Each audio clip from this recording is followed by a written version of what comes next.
मुझे जवाब दीजिए, ये जो आतंकवादी हैं, ये नक्सलवादी हैं, उनके पास शस्त्र और बारूद कहां से आता है?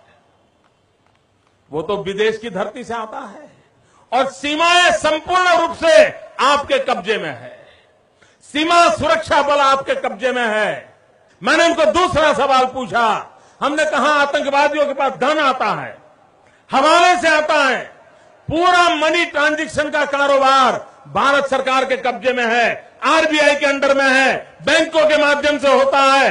क्या प्रधानमंत्री आप इतनी निगरानी नहीं रख सकते कि ये जो धन विदेश से आकर के आतंकवादियों के पास जाता है आपके हाथ में है, आप उसको क्यों नहीं रोकते हैं? मैंने तीसरा सवाल उनको पूछा कि विदेशों से घुसपैठिए आते हैं, घुसपैठिए आतंकवादियों के रूप में आते हैं, आतंकवादी घटनाएं करते हैं, भाग जाते हैं।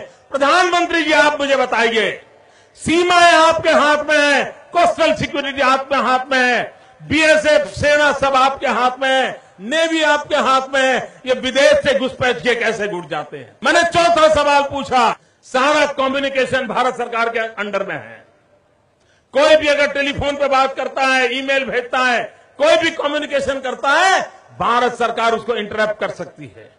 इंटरप्ट कर करके जानकारियां पा सकती है कि आतंकवादी गतिविधि के अंदर कौन सा कम्युनिकेशन चल रहा है और आप उसे रोक सकते हो। मैं पूछना चाहता हूं प्रधानमंत्री जी को, इस विषय में आपने क्या किया है? मैंने पांचवा सवाल उनको पूछा कि आप विदेशों में जो आतंकवादी भाग चुके हैं, जो लोग विदेश में बैठ करके हिंदुस्तान में आतंकवाद की घटनाएं कर रहे हैं, उनको प्रत्यारोपण के द्वारा हिंदुस्तान लाने का हमें अधिकार होता है। आपकी विदेश नीति में वो क्या ताकत है? एक बार इन पांचों चीजों पर कुछ करके दिखाइए, आतंकवाद जड़ मूल से उखड़ जाएगा।